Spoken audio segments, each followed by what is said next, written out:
Good evening, and thank you for tuning in to Lewis University Television Network. Today is Thursday, November 20th, 2025. I'm Brandon Najera. And I'm Christian Kluber. First tonight, President Donald Trump announced Wednesday he has signed a bill directing the Department of Justice to publicly release all of its Jeffrey Epstein-related files. Trump revealed the signing in a lengthy social media post, framing the release of the files as a transparency effort he pushed through Congress and using the moment to criticize Democrats over their past associations with Epstein. The bill, formally titled the Epstein Files Transparency Act, was passed by the House on Tuesday by a vote of 427 to 1. The Senate then agreed through unanimous consent to deem the bill passed as soon as it was received from the House, which happened Wednesday morning. New York City Mayor-elect Zohran Mamdani is headed to the White House. President Donald Trump announced Wednesday that he plans to host Mamdani Friday in the Oval Office. It would be their first time face-to-face meeting since the election. On social media, Trump said that Mamdani is for the meeting, and he agreed. And in an interview on Wednesday, the Democratic Socialist said that he wants to speak plainly to the president about New Yorkers struggling to afford in the city. Mamdani is scheduled to be sworn in as mayor in January. Holiday shoppers beware. With Black Friday just a little more than a week away, the National Retail Federation forecasts the first $1 trillion holiday season.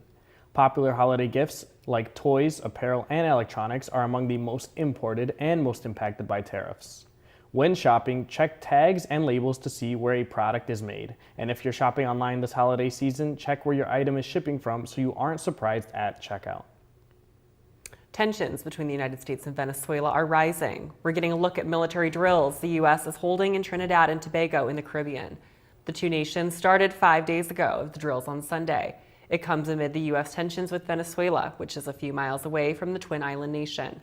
The drills include a U.S. Marine unit already deployed in the region to support what the U.S. calls a mission to disrupt illicit drug trafficking. In recent weeks, the U.S. amassed its naval forces in the Caribbean, including sending its largest warship to the region. Venezuela said that it was responding to the launch of what is called a massive mobilization of military personnel, weapons, and equipment. This has raised fear that both Venezuela and the U.S. may be preparing for a larger conflict. And finally, Illinois Governor J.B. Pritzker in the national spotlight after meeting with Pope Leo XIV Wednesday. The Chicago-born pontiff met the governor in the Vatican before the Pope's weekly Wednesday general audience. At the beginning of the meeting, the governor presented Leo with an invitation to visit Chicago and later, during a gift exchange, a pack of American mild ale from a Chicago brewery. The beer came from the Burning Bush Brewery on Chicago's north side and is named The Pope. Pritzker, a Democrat, has served as Illinois governor since 2019. Up next, a snowstorm in Chile claiming the lives of at least 5, plus a Polish rail line critical in Poland's aid to Ukraine was blown up, and what Polish Prime Minister Donald Tusk is saying. Stick with us.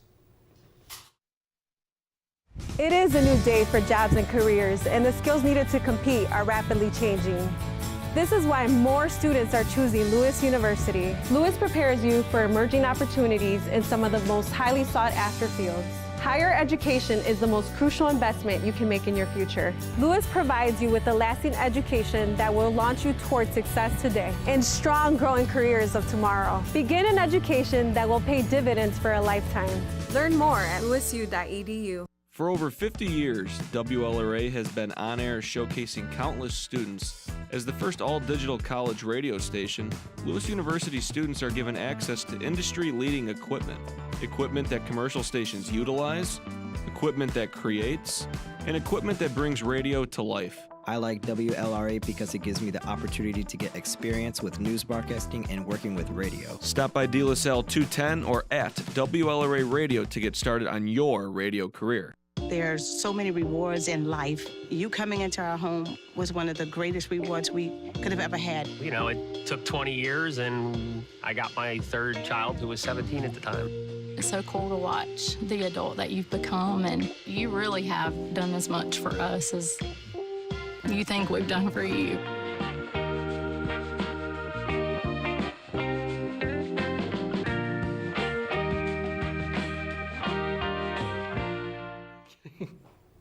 At least 5 tourists have been killed by a severe snowstorm in Torres del Paine National Park in Chile. 4 others were missing and have been found alive. Authorities confirmed that the victims include 2 Mexicans, 2 Germans, and 1 Briton. Recovery teams are working under extreme conditions with heavy snowfall and winds up to 190 kilometers per hour.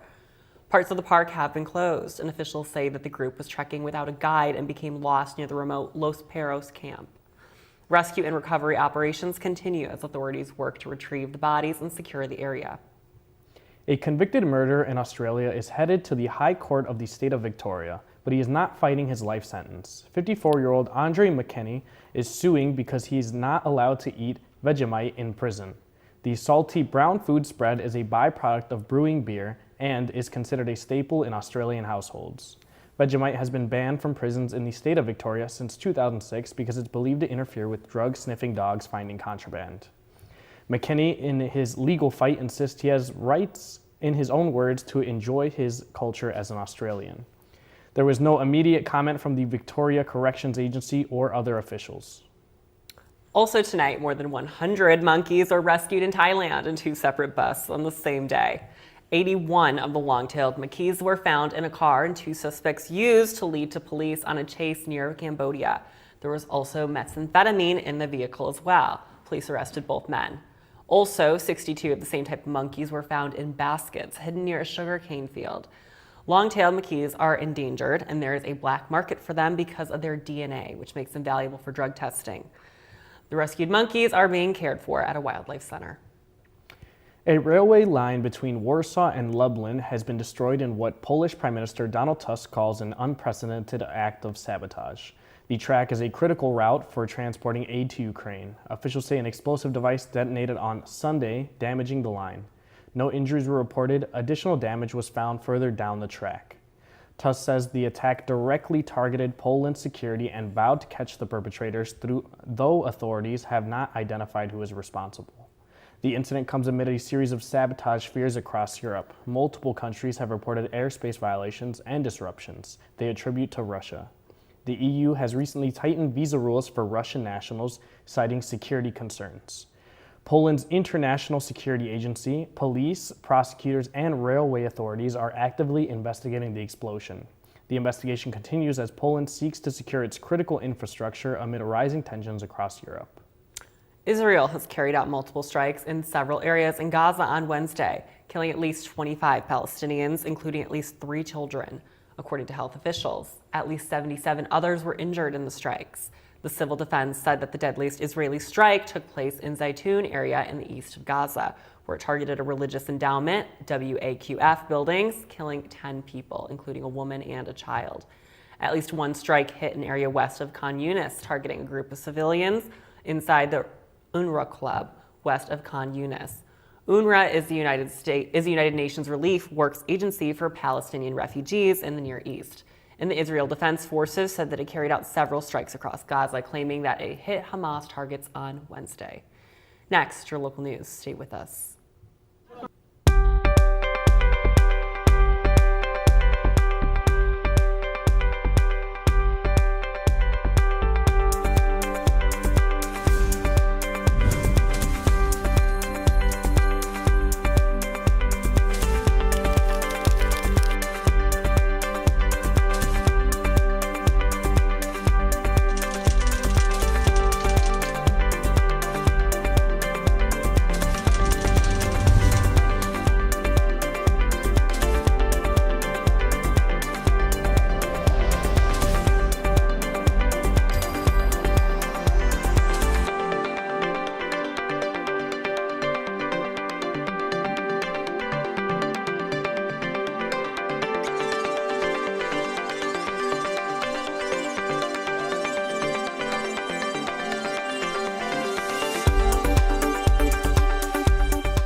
For over 50 years, WLRA has been on air showcasing countless students. As the first all-digital college radio station, Lewis University students are given access to industry-leading equipment. Equipment that commercial stations utilize, equipment that creates, and equipment that brings radio to life. I like WLRA because it gives me the opportunity to get experience with news broadcasting and working with radio. Stop by De La Salle 210 or at WLRA Radio to get started on your radio career. The Village of Romeoville's Mayor John Nowak was unanimously elected as the next chair of the Metropolitan Mayor's Caucus, a regional coalition representing more than 275 municipalities across Northeast Illinois. This election highlights Romeoville's growing role in regional policy and municipal leadership. The caucus advocates for local government interest on issues like infrastructure, public safety, and community development. Mayor Nowak brings significant government experience, including work with the Will County Governmental League and the Chicago Metropolitan Agency for Planning. The election was confirmed in regional media coverage on November 19th. The girls basketball team at Lockport Township High School opened their season with a strong 50-27 win over Morse Community High School on November 17th. The team is coming off a 28-win season and a regional championship, and the first victory sets a positive tone for the new year. Local coverage praised Lockport's defense and early season energy despite losing several senior players to graduation. Coaches say that the team focused on building a new rhythm with younger talent. The win reinforces community excitement for this year's athletics. Valley View School District, which serves much of the Romeoville area, announced the appointment of a new superintendent this week. The board approved the current assistant superintendent for pre-K through grade 8 to step into the role for the upcoming term. The transition represents a significant change in leadership as the district prepares for new initiatives and educational priorities. Parents and staff will receive more information as the changeover begins. The announcement was issued in local coverage on November 19th. The Forest Preserve District of Will County approved its 2026 budget this week, announcing that the upcoming property tax levy will be lower than last year's. The total budget is listed at $83 million, which is nearly $19 million less than the previous year. Officials say that the reduction won't impact preserve maintenance for public programming for the Romeoville and Lockport area. This means that the potential tax relief while maintaining access to outdoor spaces.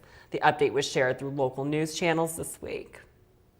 Up next, entertainment with Michelle Stach.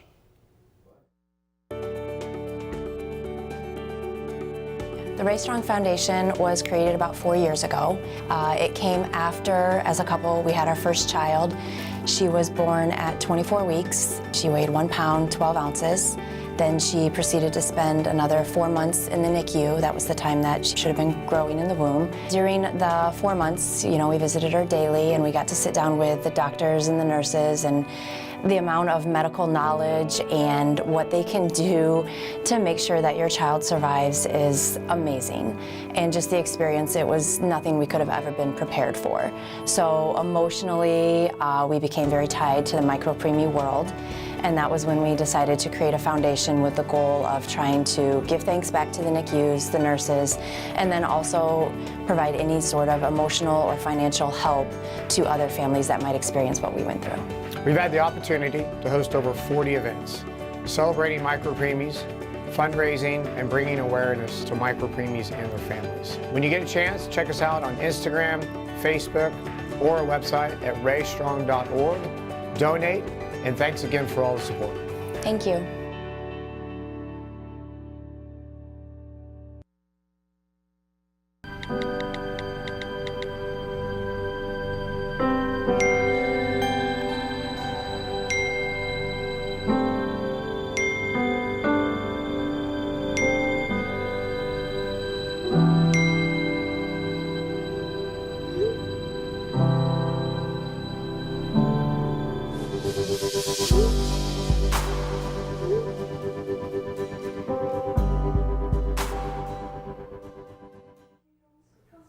International pop group Cat's Eye first burst onto the scene last year after forming through a Netflix competition show.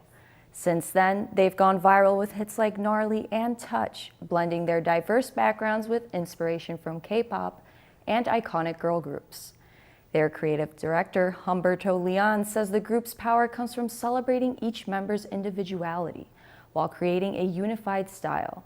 He also shared how fashion, choreography, and storytelling all work together to shape the group's bold image. And with each new song, the team looks for fresh ways to push their sound and their style even further. Apple just released its list of the top 10 most popular podcasts in the US, and there's a new leader at the top. The Joe Rogan Experience, which was in 3rd place last year, has now moved into the #1 spot. The Daily from the New York Times follows in second, with the Mel Robbins podcast coming in third. Rogan continues to pull in millions of listeners and viewers, keeping him one of the most influential voices in podcasting. His show also holds the #1 position on YouTube's weekly podcast chart. Overall, it's a big week for some of the biggest names in audio. An Australian man who confronted Ariana Grande in Singapore has been sentenced to 9 days in jail for being a public nuisance. Johnson Wen pleaded guilty after jumping a barricade at the Wicked for Good premiere on November 13th and rushing toward Grande. Video showed the 26-year-old running up to her and throwing his arms around her as she walked the yellow carpet with the cast. Grande's co-star Cynthia Erivo quickly stepped in and pushed Wen away. Wen is reportedly a known serial stage crasher online. Social media users have slammed his behavior, calling it unhinged and embarrassing. Fans of Cher may want to mark December 20th on their calendars. The iconic 79-year-old singer is set to appear as the musical guest on Saturday Night Live. It'll be her first time performing on the show in nearly 40 years. Her last musical guest appearance was back in 1987, right before Thanksgiving. Cher has popped up for a few cameos since then, though the most recent was in 2011. She also performed during SNL's 50th anniversary special earlier this year. It's a long-awaited return for one of pop music's most legendary voices. It was a big night in Tinseltown as Tom Cruise received an honorary Oscar at this year's Governor's Awards. Presented by director Alejandro Iñárritu, other award recipients included multi-talented performer Debbie Allen, trailblazing production designer Wynn Thomas, and Dolly Parton, who accepted the Jean Herschel Humanitarian Award virtually. Also making entertainment headlines is Vanguard, a new limited series about Swedish media mogul John Steinbeck. The show is described as a mix between Succession and The Wolf of Wall Street, featuring both English and Swedish dialogue. Vanguard debuted yesterday on the Viaplay streaming service. Up next, Sharon with health.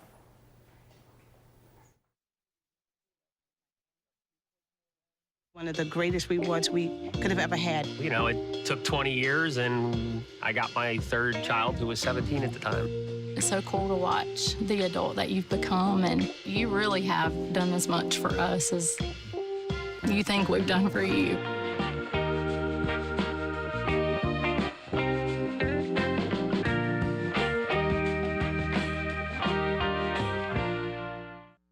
It is a new day for jobs and careers, and the skills needed to compete are rapidly changing. This is why more students are choosing Lewis University. Lewis prepares you for emerging opportunities in some of the most highly sought after fields. Higher education is the most crucial investment you can make in your future. Lewis provides you with a lasting education that will launch you toward success today and strong growing careers of tomorrow. Begin an education that will pay dividends for a lifetime. Learn more at lewisu.edu.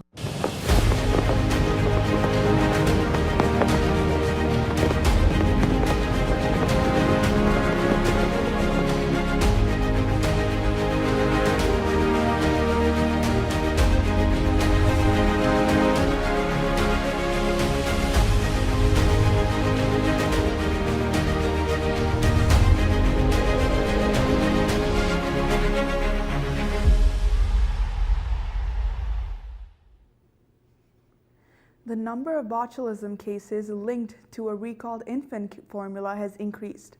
The Centers for Disease Control and Prevention reports 8 new illnesses in 15 states. A total of 31 infants have now been hospitalized. No deaths have been reported. The Food and Drug Administration said it has received reports that By Heart Whole Nutrition baby formula is still on some store shelves in multiple states. The agency also says the product was sold through online marketplaces and was shipped globally. Parents should stop using any By Heart Whole Nutrition infant formula immediately. Check your freezer. Jenny's Splendid Ice Creams is recalling a popular dessert bar over undeclared allergens. The Columbus-based company says one batch of its passion fruit dreamsicle ice cream bars may contain wheat and soy that are not listed on the label, posing a risk for people with severe allergies. The recalled bars were sold nationwide. They can be identified by batch code 25210 printed on the top of the carton. No illnesses have been reported. Customers who bought the bars can return them for a full refund. Typical levels of fluoride in community drinking water do not impair cognitive abilities and may even boost them. That's according to a new study published Wednesday in the journal Science Advances. Using decades of test scores from early 27,000 Americans, scientists found students with full childhood exposure to recommended fluoride levels scored higher than those with no exposure. The data showed no signs of cognitive decline later in life. The study challenges claims sparked by a recent government study that linked fluoride to lower IQ. That report focused on extremely high exposure, more than double federal limits, and offered insufficient data on typical levels. This year, Utah and Florida became the first two states to ban fluoride in community drinking water. Flu season was bad last year, and we could be in for a repeat. We're seeing the likelihood of a second severe flu season in a row because of lagging vaccinations and a new mutated strain. The strain is called subclade K and is behind early surges in the United Kingdom, Canada, and Japan. Last winter, the U.S. had its highest rates of flu hospitalizations in nearly 15 years. At least 280 children died of influenza, the highest number on record going back to 2004. Up next, weather with Christian Kluver and sports with Jaden Elmore. For over 50 years, WLRA has been on air showcasing countless students. As the first all-digital college radio station, Lewis University students are given access to industry-leading equipment that commercial stations utilize, equipment that creates, and equipment that brings radio to life. I like WLRA because it gives me the opportunity to get experience with news broadcasting and working with radio. Stop by De La Salle 210 or at WLRA Radio to get started on your radio career. There's so many rewards in life. You coming into our home was one of the greatest rewards we could have ever had. You know, it took 20 years, and I got my third child, who was 17 at the time.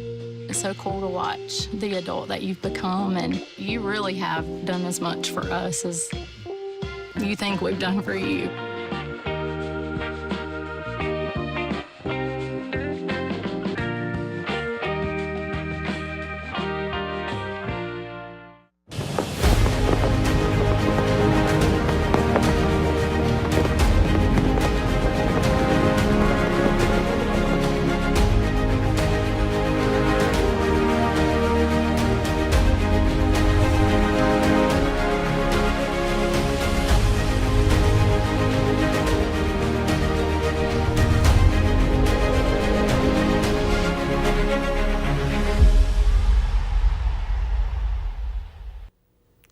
Welcome back, Flyers, to your weekly weather forecast. Let's start with our low temperatures around the region tonight. We go up north, it is stagnant, it is 38 all the way from Waukegan down to Rockford. We go down where we are, it is 43 between Coal City, Joliet area, down same thing by Kankakee. It is also 43 all the way out east in Indiana. It is 43, 42 in South Bend, and it is 42 in the city.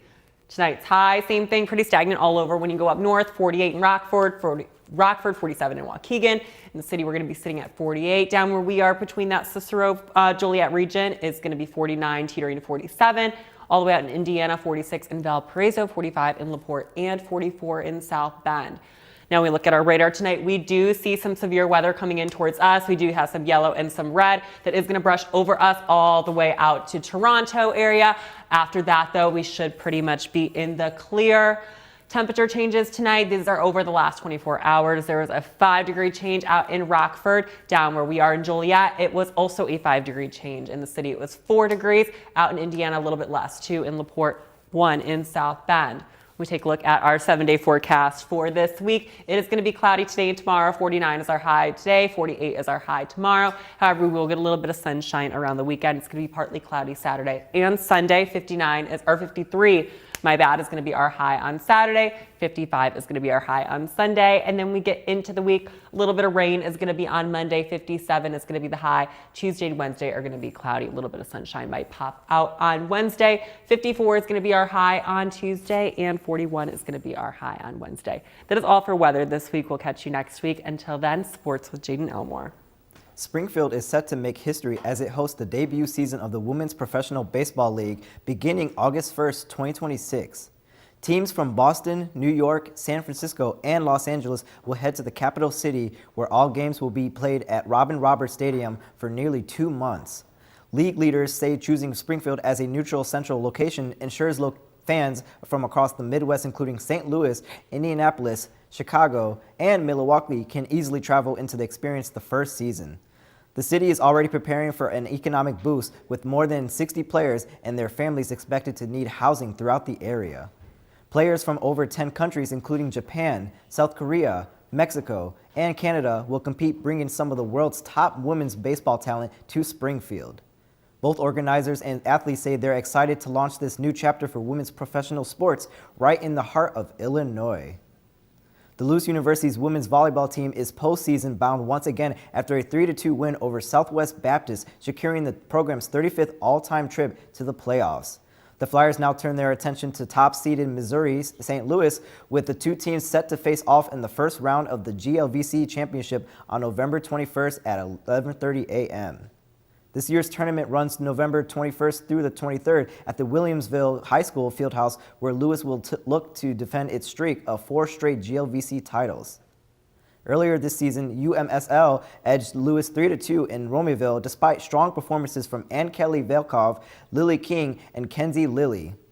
Historically, the Flyers hold a 35-12 advantage over the Tritons and a 5-3 against them on neutral courts. All Lewis matches will be streamed on the GLVC network, with the tickets available for fans planning to attend. Lewis University's head men's volleyball coach Dan Friend has released the team's full promotional schedule for the 2026 season. The Flyers open at home on January 13th against Roosevelt, with First Responders Nights followed by a scheduled postcard giveaway when they host Quincy. Later in January, Lewis welcomed Top 5 Pepperdine for Cub Night and a Cal's Angels partnership event, along with Sign Night against UCSD and a Redout versus Manhattan. February features a Blackout and Fly as One match against Ohio State, plus a fan-themed night when Northern Kentucky comes to town. March includes a Whiteout against Purdue, Fort Wayne, an 80s night and Alum Night versus Ball State, and the annual Ray Strong Foundation match against Loyola Chicago. The Flyers wrap up with a high school night on April 2nd and a senior day on April 4th against McKendree, with tickets available for all home matches. LeBron James kicked off his record-setting 23rd NBA season on Tuesday night, becoming the first player in the league history to reach that milestone.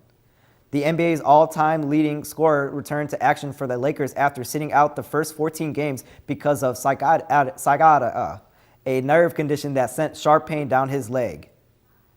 His absence sparked widespread speculation about whether the 40-year-old might finally be nearing retirement. But James put those rumors to rest by stepping back onto the court and showing he's not done yet. He begins the season with a reported $52.6 million salary, underscoring his enduring value to the franchise and the league. The Chicago Blackhawks were on fire on Tuesday night as they hosted the Calgary Flames with the help from Connor Bedard. With Captain Nick Foligno and Jason Dickinson out due to injuries, Bedard wore an A as alternate captain for the game. He took that leadership role by scoring 3 goals for his second career hat trick. This marked his 13th goal of the season. Ryan Donato and rookie Oliver Moore also scored that night, allowing the Hawks to secure a 5-2 win. After the game, Bedard spoke about the team's positive direction. He said the team's determination and closeness stand out, adding that they genuinely enjoy playing for one another. The Blackhawks take on the Seattle Kraken tonight at 7 p.m. That's it for sports this week. We'll be right back after these messages.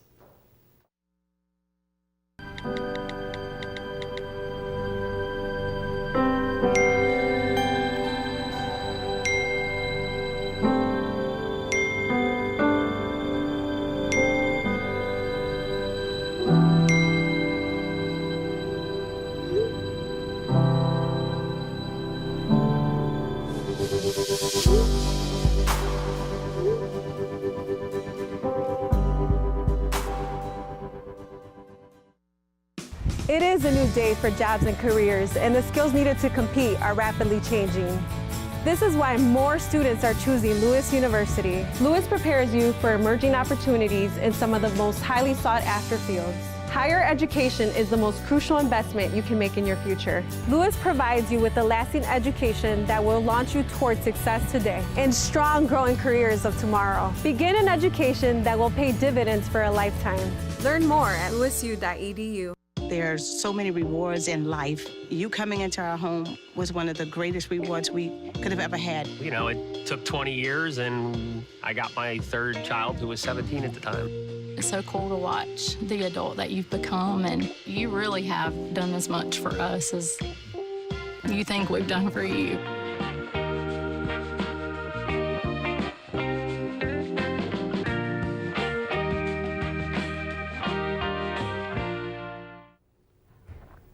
That's it for today's news, and as a reminder, you can always keep up with Lewis University Television Network on Facebook, Instagram, Threads, and by visiting our YouTube channel. I'm Brandon Najera. And I'm Christian Kluver. Have a great night, and we will see you next week.